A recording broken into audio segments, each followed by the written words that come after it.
Hi there. Welcome to episode 944 of Stand Up with Pete Dominic. Joining me today, a guy who has joined me so many times before, and many of you wanted me to get him on, is Wajahat Ali, for another great conversation about both what's happening in the Middle East and on Capitol Hill. My conversation with Waj starts at about 14 minutes in, but you don't want to miss the news recap. Got plenty of stuff to talk with you about here at the top, including thank you to everybody who joined me on a rare Monday night hangout, because I wanted to get folks' thoughts and views, ideas, criticisms, and more on how we should be talking about what is happening in Israel, Palestine. And we had a great conversation, about an hour and a half. Over 40 people were there. Really fascinating thoughts and opinions shared by so many of you. And I am so grateful for this community, and to everybody who showed up. Means a lot to me, and obviously learned a lot, heard a lot. I may share that whole conversation. I want to think about it, but I may post it on tomorrow's program. But let's see, what do we have to get to today? Wow. Day 1,000 of the Biden presidency. President Biden announcing late, the administration, that he would be traveling to Israel next week. And in another connected and developing story, apparently Hamas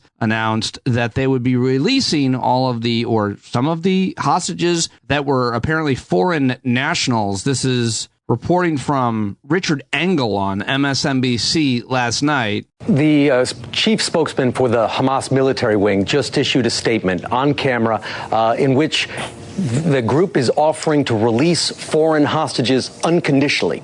And I think this could significantly change the way things develop here over the next several hours, potentially change the course of this conflict so far. It is on the same channels that Hamas releases its normal videos. I've listened to the audio and verified it in Arabic. They are confirming that among those hostages, there are a group of foreigners. He didn't say how many.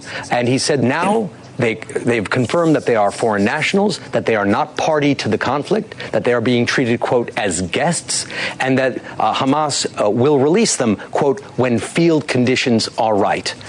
This is, I think, it's coming from Hamas, so it's healthy and appropriate to treat it with a great deal of skepticism.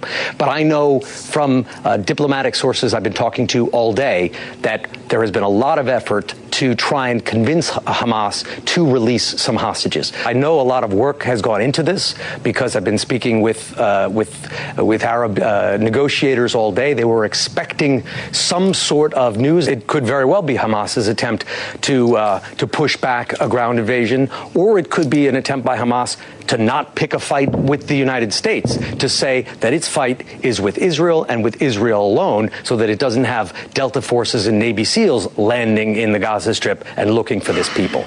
So that was a pretty extraordinary development last night. Also yesterday, a judge imposed a gag order on Donald Trump. This time it's Judge Tanya Chutking, the judge overseeing Donald Trump's federal criminal trial on charges conspiring to overturn the 2020 election, imposed a limited gag order. The ruling specifically restricted Trump from making public statements that attack witnesses, prosecutors, or court staff involved in the case. And I caught a little bit of Rachel Maddow's show last night, and she just read the statement from Judge Chutkin, so I wanted to include her reading of the transcript yesterday from court. Bound by. She said this, quote, "I cannot imagine any other criminal case in which a defendant is permitted to call a prosecutor deranged or a thug. And I will not permit it here simply because the defendant is running a political campaign. His presidential candidacy does not give him carte blanche to vilify and implicitly encourage violence against public servants who are simply doing their job. My review of past statements made by Mr. Trump in particular, as well as the evidence that they have led to harassment and threats for the people he has targeted, persuades me that without this restriction, there's a real risk that witnesses may be intimidated or unduly influenced, and that other potential witnesses may be reluctant to come forward, lest they be subjected to the same harassment and intimidation." Then she says this, quote, "Now let me be clear. Mr. Trump may still vigorously seek public support as a presidential candidate, debate policies and people related to that candidacy. He may criticize the current administration and assert his belief that this prosecution is politically motivated.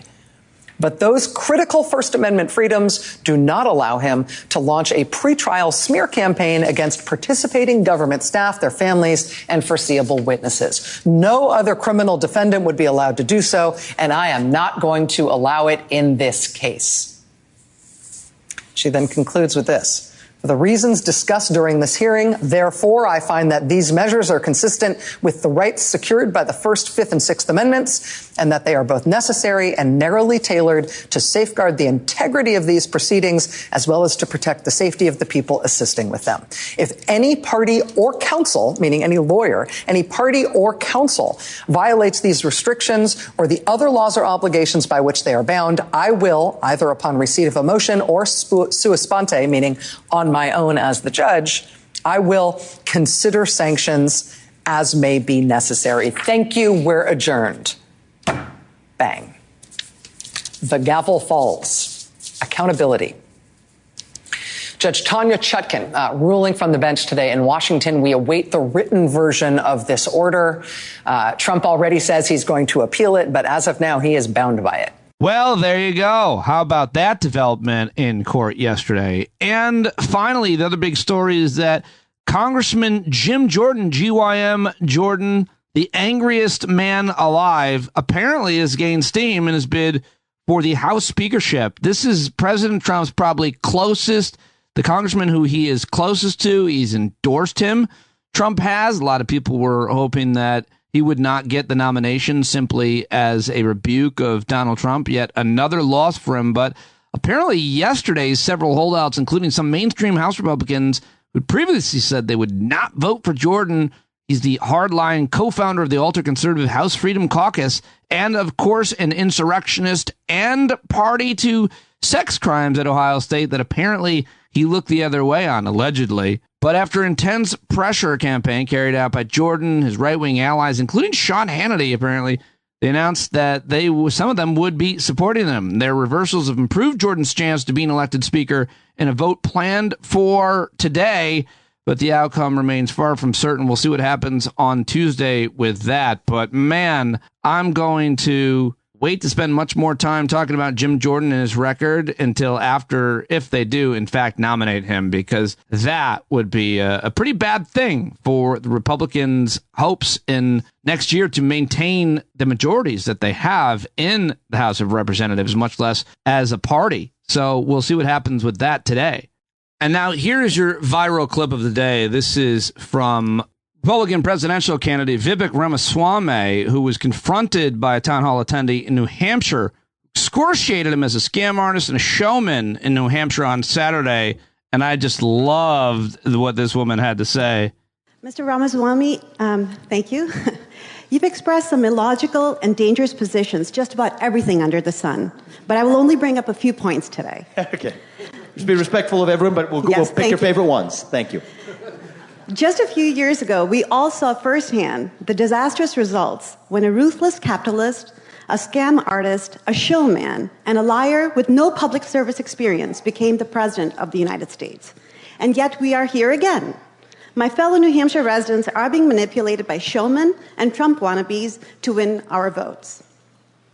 Mr. Ramaswamy, you may be a millionaire, and you may know how to avoid paying taxes by incorporating companies in Bermuda, but let's talk about your lack of job qualifications. You're not qualified to become the principal of my children's school of only 1,000 students. You're not qualified to be the select board of my town with a population of 16,000 people. And you're definitely not qualified to run for the highest office of our nation to govern 330 million Americans. Spewing nonsensical, fast-talking, empty words interspersed with name-dropping Thomas Jefferson and George Washington should not be misconstrued as knowledgeable. We Americans should stop thinking that rich men who fund their campaigns and manipulate us into thinking that they're smart or savvy are qualified for the presidency, to receive the codes to launch nuclear weapons, and to become the commander-in-chief of our military forces. Yes, it's coming.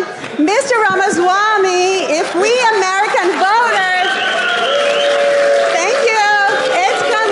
We'll let her finish. We'll give her a chance to finish. Thank you. Mr. Ramaswamy, with the question mark, though. Yes. Thank you. Yeah, thank you. Thank you. You will. Yeah. If we American voters keep supporting self-promoting showmen who treat the U.S. presidency or vice presidency as an entry-level position, then we, the American people, are to blame for the destruction of our democratic institutions. Please, your thoughts, Don. Thank you. All right. Well, I don't care about his thoughts, but I thought that was just perfectly executed, right to his face. I absolutely loved it. And now here's President Trump. I try not to play clips, but in this clip, I'm going to play it for you.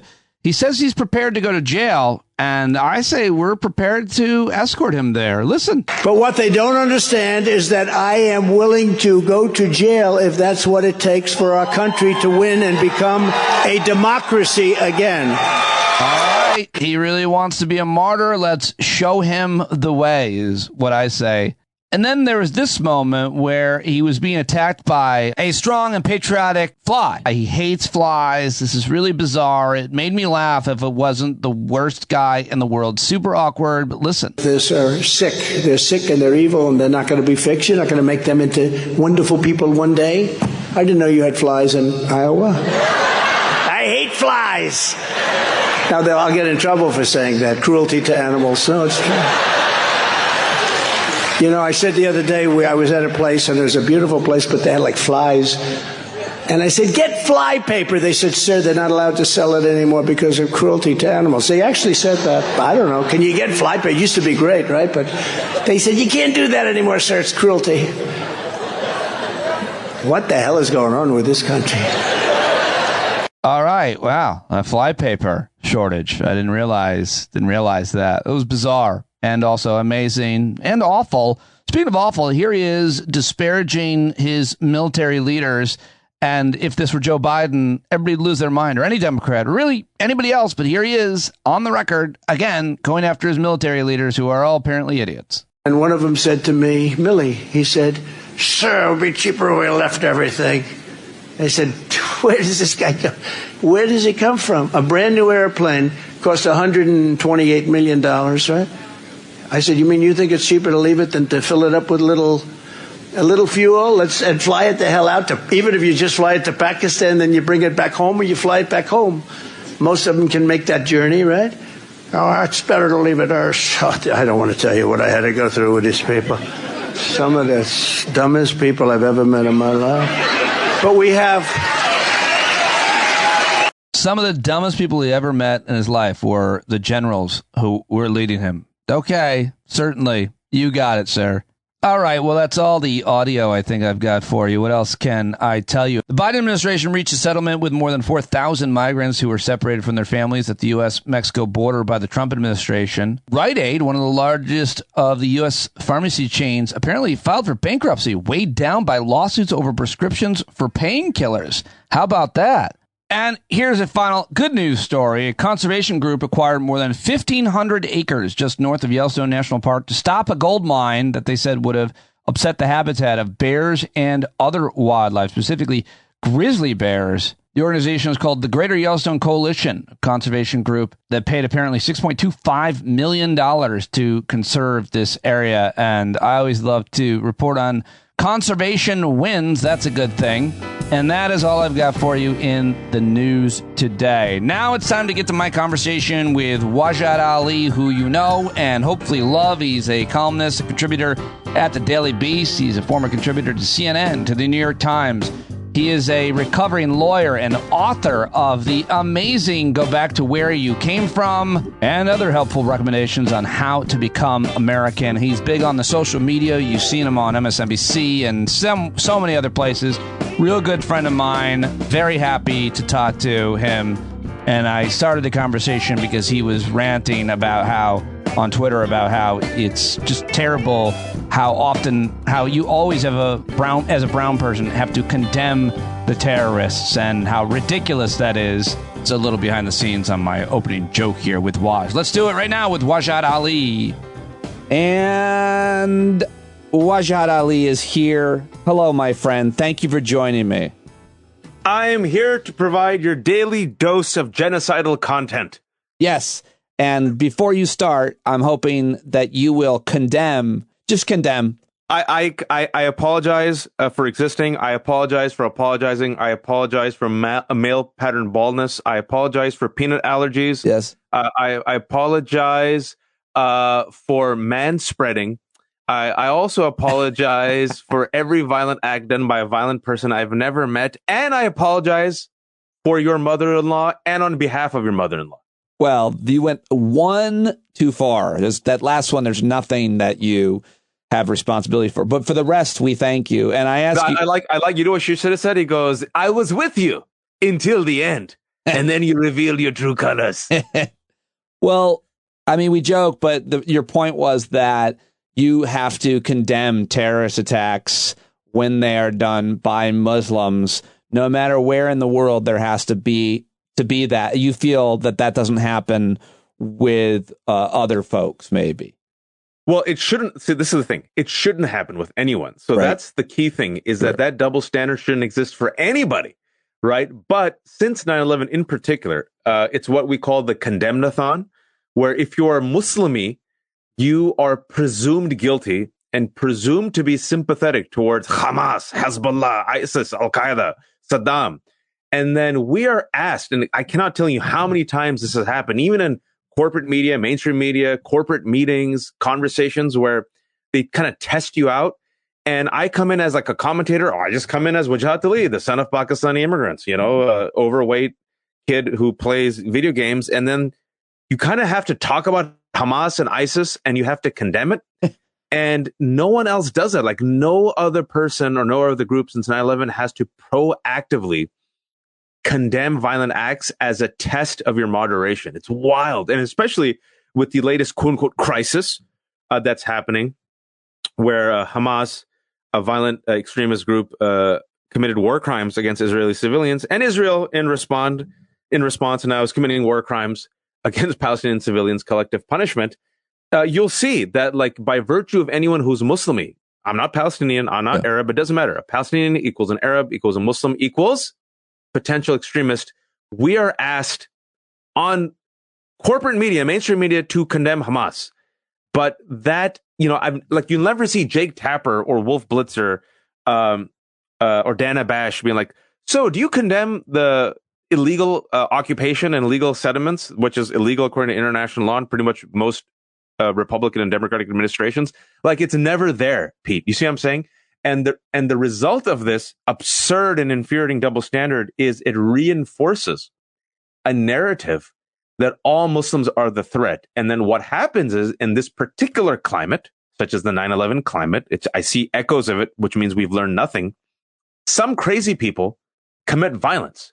And we're recording this a day after it was revealed. A 6-year-old Palestinian kid was killed in Illinois, and his mother was injured because this crazy guy wanted to get revenge for what Hamas did. Do you see how it's connected? There's consequences of this. It's not just hurt feelings. Yeah. Was that boy actually Palestinian too? I believe so. I believe Palestinian American, 6-year-old sweet little boy, and his mother. And his mother was seriously injured. This like boy's dead. An old man who came in, and 71-year-old man who attacked this kid, man. That's what happens with dehumanization. Yeah, that's what happens. And across the board, that's what happens. Yeah. Yeah. I feel like the people that I'm most concerned with these days are the ones who have committed the vast majority of the terrorist attacks and who have actually attacked me and my family. Like, I look around at my neighbor, like the white folks, the guy, I see certain guys driving certain trucks, and I'm just assuming that they've got guns, and like, those are the people I want to disavow and condemn things, but I'm pretty sure they won't. No, man. Look, like, if you want to walk around in fear of somebody, I've got to. Who gets to be called a terrorist and extremist, and who's just keeping it real? Who's scary bad guy and who's a freedom fighter? Right? It's always been this way. But in America, I used to, when I go to the airport, I'd definitely be racist. Certainly after 9/11, against brown folks, like at the gate. And now so much has changed. I sit with them. You're like, I'm like, this brown guy probably isn't MAGA. I'm guessing the guy over there with the Joe Biden thinks I'm a terrorist T-shirt is the one I should be more concerned about than you, sir. He's like, yeah, I just sell software. Yeah. He goes, I work at Microsoft. I live in the suburbs. The funny thing is the number one terrorist threat in America for several years running is white supremacist terrorism. Yeah. And as we have discussed on your show before, we don't talk about it. We don't have the hearings. We don't talk about it. It isn't a war on terror.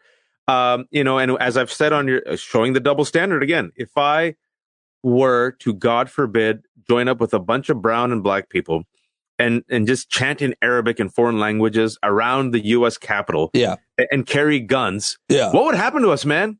Well, you especially, like if you wore that Hamas green headband thing or ISIS. Oh, yeah, well, I have many of them. I sell them, of course. Your face looks super like young and rugged terroristy. Like you would definitely not. I'm like a recruiter now. I don't think I'm like, You're like recruiter age. Well, it is, everything that we're saying is pretty accurate and true and sad. You mentioned those three anchors at CNN, Dave Tapper, Wolf Blitzer, and Dana Bash, because they're Jewish, of course. But I wonder how you're seeing the coverage. I feel like I've watched and taken in, mainly because I've been in the car so much in the last few days, more media than I have. I probably would have been anyway. And I feel like the coverage has actually been they're trying hard to be balanced and get perspectives from a lot of Palestinians who are in Gaza, if they can get them on the phone, the language that they use, the kind of time that they spend. I wonder what you think, though. I mean, I'm sure it depends on what you're taking in and who you're watching and how you interpret it all. The bar is very low. Yeah. And look, you're seeing apologies from BBC today, CNN, about how the language they use, where they were describing these pro-Palestinian rallies, and they just picked apart like one or two crazy person and said pro-Hamas, right? And they said, we're sorry about that. Our apologies that it was just like one or two people, right? Also, the Condemnathon still exists. Also, the lack of focus on so everyone talks about Hamas being genocidal against Jews and being an extremist group, but then, which it is, by the way, but then you're like, look at the quotes from the Netanyahu government, Pete, like Ben Gvir, like the national security minister. You know what I'm saying? Like, if people are like, well, Hamas, you need context. And my problem with U.S. media is on this particular issue. If you travel around the world, Pete, I don't care if it's EU, I don't care if it's Al Jazeera, I don't even care if it's CNN International. All of them do a much better job because the international community demands more. Does that make sense? Like, the world knows more about this, so you can't get away with slipshod, shitty reporting. You need to bring your A game a little bit more. So if you're traveling, and I remember when I was traveling, when there's always a Gaza crisis every 2 years. It's perpetual, but there's always like a war every 2-3 years. Yeah. The type of, even CNN International it's at a higher level. It's like varsity. We get the JV here, and the missing context. And let me say two things. The missing context is, in America, it always starts with the latest conflagration. No one steps back and says, oh, there is an occupation. Right. Oh, settlements. Oh, right. How did Hamas get into power? Right. And then what the second part, though, is, since the bar is so low, I will tell you that being part of this for so many years, I have never seen this type of a shift, at least in corporate media, where A, you have people bringing Palestinian voices. B, you have Muslim anchors. Let's see if they keep hosting. I don't know. Or the fact that you're having non-Arabs, non-Muslims, and usual pro-Palestinian voices echoing many of the talking points, right? That's something that you and I know. We've been in this game for a while. That's like a bit different. And you're looking at the polls, and the polls show that, overwhelming majority of Americans as of right now are like hook, line, and sinker with Israel. But look at the youth. Like, youth is divided, man. Like 52% are like, nah, I'm not with the Israel's policy, which is huge. What do you think about, you've used the word genocide here, you've used it on Twitter, you've got Jonathan Greenblatt at the ADL, my friend Michael Cohen is saying that if you use that word, you're not even allowed to, in his Substack, Michael said, I think, comment, he'll block you.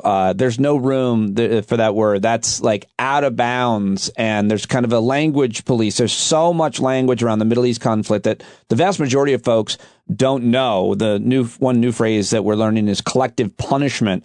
We could talk about, but quote unquote new, but it hasn't been new for a while, bro. It's been around for a long time, but right. not in America. Fair enough. But go ahead on the defend the genocide usage of that word. So for the longest time, the scary word was the A word, and I'm not talking about adulteress that Nancy Mace put on her shirt, which it's clear that she didn't read Scarlet Letter. Apartheid. It was a scary word that was used all around the world, but not in America. Jimmy Carter wrote a book about it, talking about the occupied territories. He got in a lot of heat. Desmond Tutu, who fought against apartheid, described the occupied territories as apartheid. And then, I think as of last year, Amnesty International came out and said, this is apartheid. Okay, so it was a scary word until it wasn't scary. Collective punishment was a scary word until people are finally seeing with their own eyes, oh my God, Israel and its generals are openly using what I say is genocidal rhetoric. Flatten them, turn it into a parking lot, raise them. They only understand violence. They're animals. Okay, when I say genocidal rhetoric, and you know, what will happen, Pete, if you force a people in the force of an hour, that's what it was, you know, a couple of days ago, to relocate all the way to the south, right? And then you say, okay, go to Egypt. Even though Egypt is not their country, even though Israel is the occupying power of Gaza, means that 2.2 million Palestinians are their responsibility. That's ethnic cleansing, another scary word that now more and more people are using, right? And so this is why these words that I believe, and most international experts, students and scholars of genocide, of ethnic cleansing, sober international human rights organizations are using these words, but for so long, you couldn't even use the word occupation. Even now, you can't say the word occupation. Like, think about it. You know this. You've been in corporate media. You can't say it. Yeah, no, I know everything that you're saying. I think you say it a lot better than I do, and I think it's better coming from you to a certain extent. But I also think that it's important to explain just some of the things, specifically when it comes to occupation. Now we're talking about the West Bank. They occupied Gaza until 2005 when they pulled out of Gaza. And then, but the settlements increased, in fact, in the West Bank. So if you look at a map of West Bank, there are settlements that's supposed to be Palestinian territory. There are settlements all over it, and they continue to grow. And that is the controversy there. And that is why it's referred to as an occupation and an apartheid state, because they're going to be outpopulating. So I think that's worth mentioning. Would you add anything to that? Yeah. So it's Hamas. The occupation has existed before Hamas. Okay. Sure. Hamas, as we know from, history, and also Haaretz did a piece on this. In 2019, Netanyahu told his cabinet, support Hamas because it will divide Palestinians in the West Bank and Palestinians in Gaza, and also will ensure we'll never get two states. When the international community says that Israel still occupies Gaza, and pro-Israeli talking points come out and say, oh, they pulled out, who controls the airspace, the land, and the sea? Who controls entry and exit? Israel. That's why Gaza is an open-air prison. From the north and from the east, Israel controls it. To the left, there's something called the Mediterranean Sea. Israel controls it. And in the south, blockade due to Egypt, right? It is an open-air prison, miserable conditions, okay? 90% of the drinking water is contaminated. Half the population are children. Most people are in poverty. It's terrible, Pete. So when you use these types of words, I understand words, have power. I'm not the one saying this. We're talking about sober international human rights organization. We're talking about international law. We're talking about scholars of genocide, of ethnic cleansing, and we're talking also about Israelis. A lot of Israelis and American Jews who use this language. So my thing here is this: when it's bringing back full circle, when you completely dehumanize a people, it's okay to see them as animals. It's okay to do this to them, and that's the problem where I think what we're witnessing in America, why so many Americans are like, oh yeah, Palestinians, Hamas. But you're seeing a shift. And that shift is because, and this is the power of storytelling, as you know, the power of voice, the power of standing up. In the past 15 years, I would say, ever since Operation Cast Lead, 2007, 2008, and thanks to social media, and because more and more Muslims and Arabs and other people have, I think, ascended, right, in media space, people like me, you're seeing more perspectives where a lot of Americans, I don't know if you've heard this and maybe you've gone through this. Oh, I didn't know. I didn't know settlements are expanding. Oh, I didn't know it's like Swiss cheese. Oh, I didn't know like these people have two different laws for two different folks. Oh, this is terrible. And the last thing I'll say is if any American goes, how everyone says both sides? I strongly recommend. I've gone 3 times. If you can go to the West Bank, talk to Jews, talk to Christians, talk to everyone, see it with your own eyes. I guarantee you, Pete, that you will come back as an American horrified that our taxpayer dollars go support the occupation of the settlements. I guarantee it. You went there didn't you go there for the Atlantic magazine? I went for the Atlantic, and I was just telling someone that the documentary and the piece that I wrote 5-6 years ago that got me boycotted, in the past day, people are messaging me saying, oh, wow, this was really good. And then I looked at the comments, and average Jose's are like, I wanted to research more, and man, these settlements are terrible. And I spent 2 weeks talking to Israeli settlers in the West Bank. And, the litmus test that... I'll include a link to that in the show notes. I had forgotten about that. Certainly, I remember... You remember I got boycotted? Yeah. Yeah, how did you get sellout? What happened? Within pro-Palestinian communities, some of them are like, you're a sellout. Oh, right. You did, quote unquote, both sides, even though I didn't.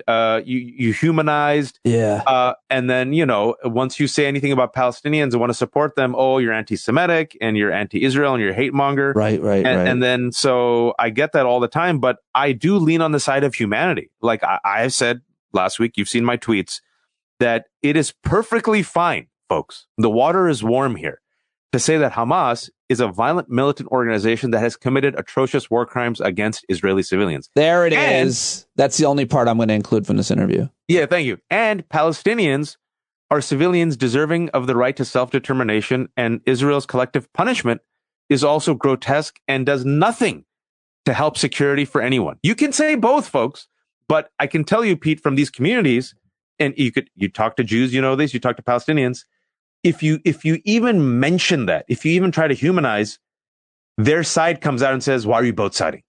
You're giving up too much ground. And I'm like, you are losing your moral ground by dehumanizing. You gain everything.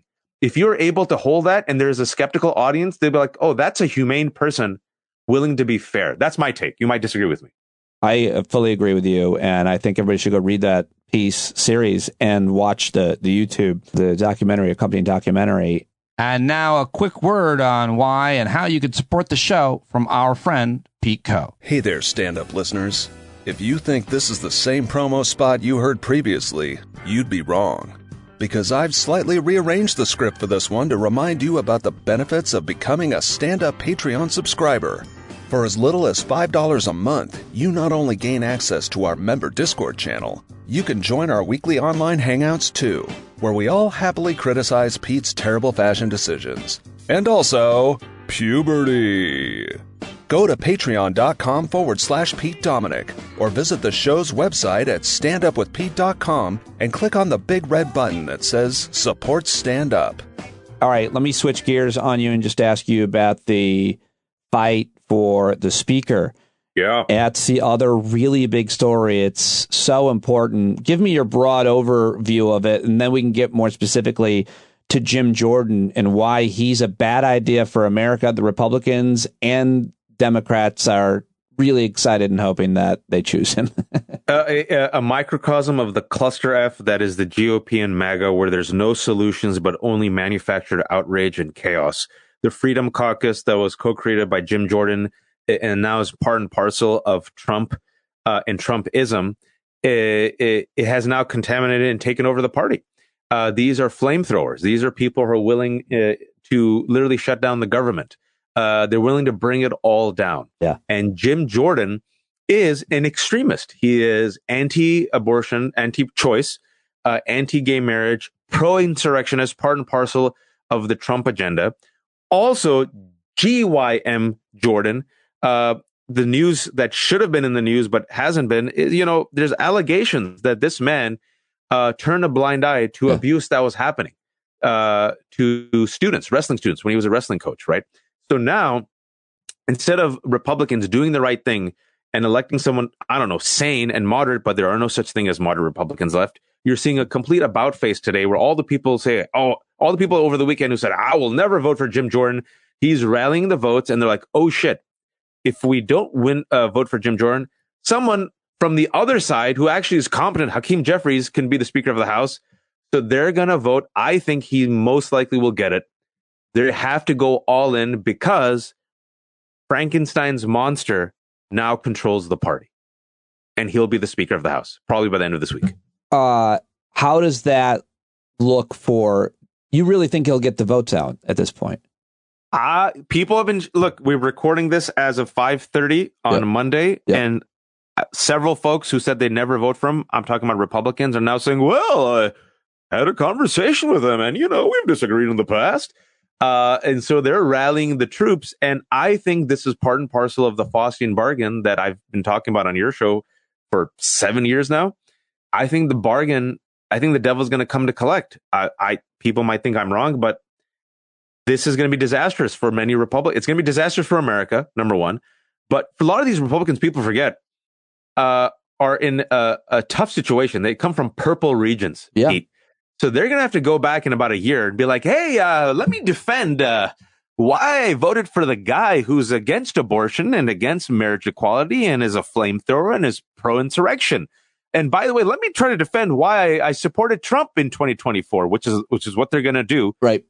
I think it makes Republicans more vulnerable because they cannot escape the stench of the extremism. They got to go all in now. Fully agree. And expand just quickly on there's no moderate Republican. Okay, so I was Nancy Mace. I'm going to bring back the cut I did a few minutes ago. Was seen as a quote unquote moderate. I laughed whenever people called her moderate. Look at her in the past week. Nancy Mace, the alleged moderate, decided not to back McCarthy, realized there's a lane for her to emerge as a new face of the GOP, sided with Gates and the other insurrectionists, wore the scarlet letter, performative outrage, realizes, Bobart has been Beetlejuiced back, and Marjorie Taylor Greene, they've lost the kind of the flair. So I can be the new one. So your moderate Nancy Mace now is part and parcel of this coup attempt against McCarthy to bring in Jim Jordan. The other moderate from a couple of years ago, Elise Stefanik, who literally promoted herself as the moderate Republican to win her seat. What happened during the past 2 years? Pete. She went all in on Trump. Yeah, 180. All bullshit. Yeah, she's from the North Country. I up from where my daughters go to college or go to camp, Lake George. Yeah. And you know her. You know that's not what she believed at all. But she's like, I see where the wind is blowing.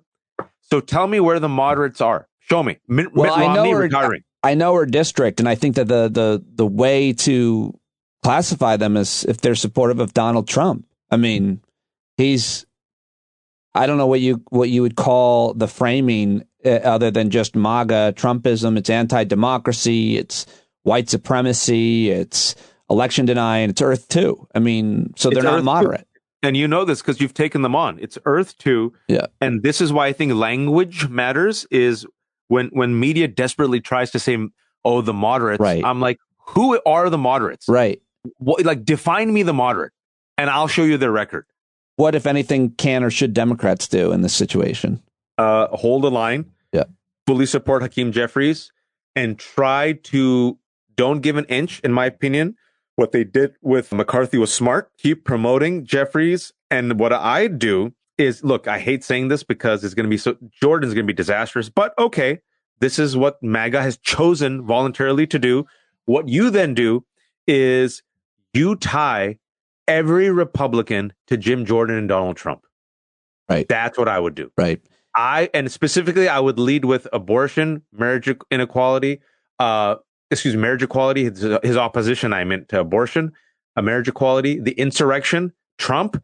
And then also what I would do, I would think like a Republican Democrats. I would bring out Jim Jordan, GYM Jordan, because we haven't talked about that yet. Right. Yeah, no, that's going to be really vital and important. Lastly, Joe Biden has been given a tremendous amount of credit from Israel and pro-Israelis on his response. Some people say he's given them a blank check. His rhetoric, just the way he's handled himself publicly, people giving him a lot of credit. Republicans, including people like Dan Senor and plenty of others, even Trumpers, I think at some point. Do you think, though, that where he's come down, does this come back to bite him? Has he split like the young left over this issue? Oh, yeah. Does this? Oh, yeah. You think this hurts him in November? I think it hurts him with some. It hurts him. I think he might lose Michigan over it. I know Muslims and I know people who work in the administration who said, I don't know if I can vote for him. Really? Because they're so horrified. Now they will, because Joe Biden is of the old, he says it, I'm Zionist, I'm pro-Israel, unconditional. But then they're seeing what Israel's doing, and you're seeing the shift in the demographics, and also with a Democratic political party where, I don't know if you paid attention, Pete, he comes out, and as a result of the shift, he's like, we'd recommend if Israel doesn't occupy Gaza, that'd be bad. Or we are recommending a proportional response. Yeah. That type of language didn't exist. And that type of language didn't exist last week. But for all intents and purposes, what we've learned so far is right now there's a blank check. Like the U.S. government on the DL has no idea what Israel is going to do, which is troubling. Yeah. So I think on the DL, what's happening, what people don't know, and I know you've had Naira and others come on, they'll tell you, is people realize, especially with the NatSec communities, this has the potential of becoming a regional war. Yeah. And nobody wants it. Saudi doesn't want it. Egypt doesn't want it. Qatar doesn't want it. Israel really doesn't want it because they don't got the numbers. U.S. doesn't want it. And we've already seen it spill over with the murder of the 6-year-old boy. Well, hopefully it doesn't become that. Hopefully somehow we're surprised by the reaction here. There's still time to not have it be a mass slaughter. Or I mean, can I say this though, Pete? Look, it's Monday. As of yesterday, I mean, the civilian deaths for Palestinians were more than 3,000 that we know. Israel's preparing a ground invasion. Yeah. If it pushes all these people to the south, are they ever going to return back to their home? Well, I even, who knows if they'll ever return? I think just that push, as we're seeing it, and it being so rushed, will be a humanitarian. It already is starting to be disaster. I mean, every international agency has warned you can't move people that quickly, and you shouldn't have to. It's not. It's a cleansing, forced transfer, a war crime happening in real time. And I'll say this also on your show. I think it's worth mentioning.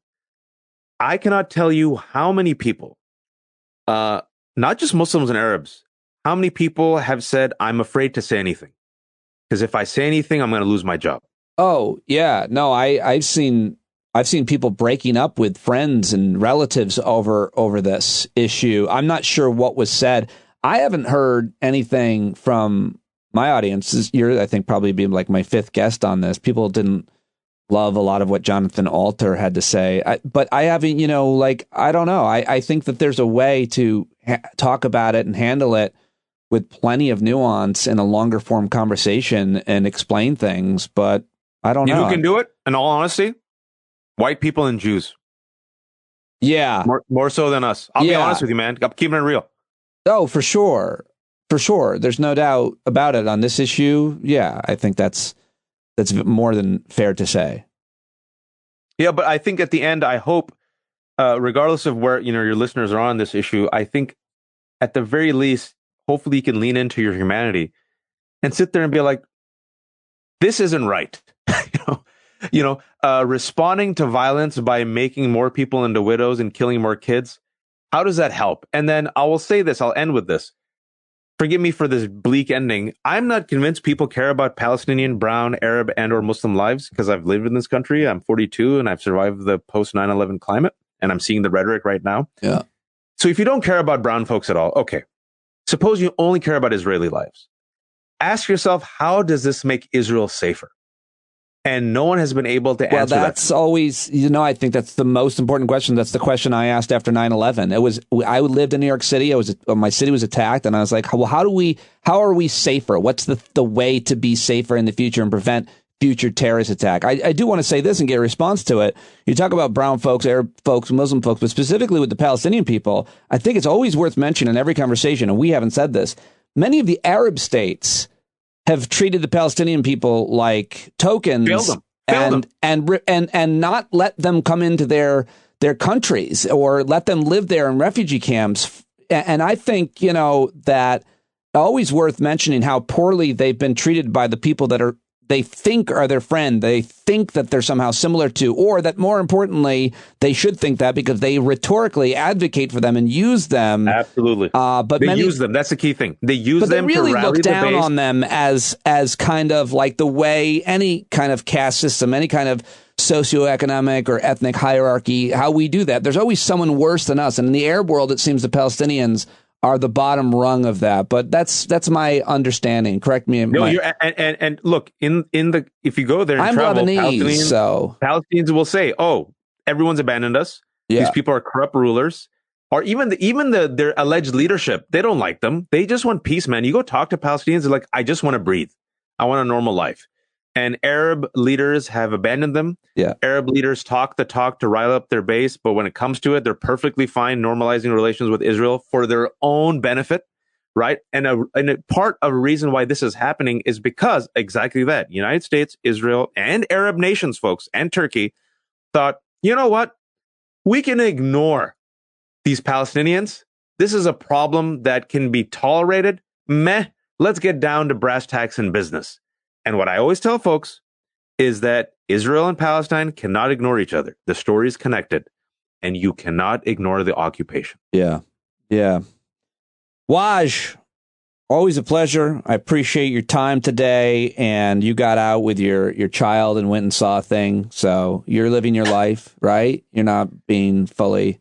Oh, man, we have to live our life with joy. We have to find purpose and meaning in life. If you sit online all the time and you expose yourself to genocidal content, it can. I know people have just been overwhelmed and depressed. I have tough skin. I know when to release the valve, and I know what's important in life. And that is to go get a pot, fill it with dirt, and get a bunch of flower bulbs, plant them with the kids, and then when they'll all come up in the spring and you can think about them all winter. That's my idea for you guys. That's great, man. That's beautiful. Go get some bulbs. Go bulbs. I'll send your family some bulbs. I'm at the age that it's time to bulb out. I'm going to send you a package of bulbs. And I'll do it, man. My kids will love it. They're either going to sit there or you're going to be like, yeah, my friend Pete sent us these bulbs. And I think planting flowers right now in the fall, and then you just watch them, and then you get to watch them with your kids come up in the spring. It's a wonderful thing to do. Oh, I love it, man. That'd be great. Bulbs are coming. Thank you, sir. Thank you, Waj. Yeah, that reminds you, too, to get out there and plant some bulbs in a flower pot. Get some dirt, put some bulbs in there, and watch them come up in the spring and hope that the deer don't eat them. That's why I'm planting daffodils. Wajahat Ali, how about it, everybody? Go let him know that you heard him here on the program. Get his book, read him at the Daily Beast, and support him and his work. Oh, also, of course, listen to Democracy-ish, which he co-hosts with Danielle Moody. I forgot to plug that. As always, I stink. But go check that out and subscribe to that. And thank you very much, Waj. Thank you for listening, for subscribing with a paid subscription for as little as $5 or more. I cannot do it without you. I greatly appreciate it.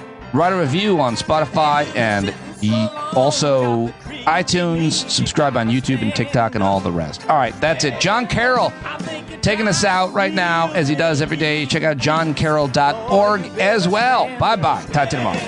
Well, there's a whole lot more of us who know us right. They'll keep right on ignoring us if we keep sitting tight. You got to open up the window to let in some light. You got to stand up.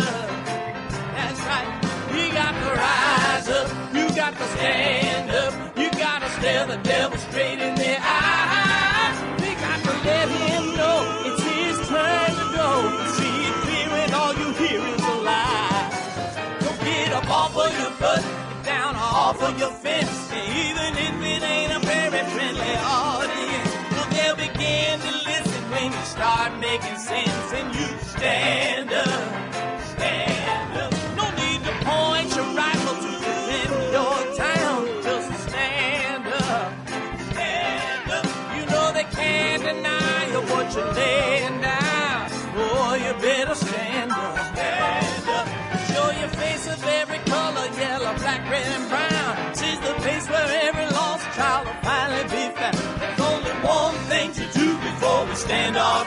and that's stand up, stand up. Well, the founding fathers saw a land for all. They had to stand up, they had to stand up. They had a keen imagination for a crystal ball, drawing all the plans of stand up. But all they had to go on was the time they were in, with other causes for laws, and since they weren't even sin, they knew that change was gonna come before the change could begin. They had to stand up. All right, they had to stand up. We got to stand up. We got to look the devil square in the eye. We gotta let him know it's his time to go, and make it clear when all we hear is a lie. Why you lying awake wondering where the money all went? It'll be the cost of freedom that'll go unspent. You can see him flee the scene of that experiment if you stand up. All right, we got to speak up, we got to reach up and raise your voice in every way you know how. Don't be toes up, you got to show up. Ain't no better time to do it but now. No need to pledge allegiance to no wanton tribe. Rise up, show obedience to the voice inside, and listen well and it'll tell you not to run and hide. It says stand up.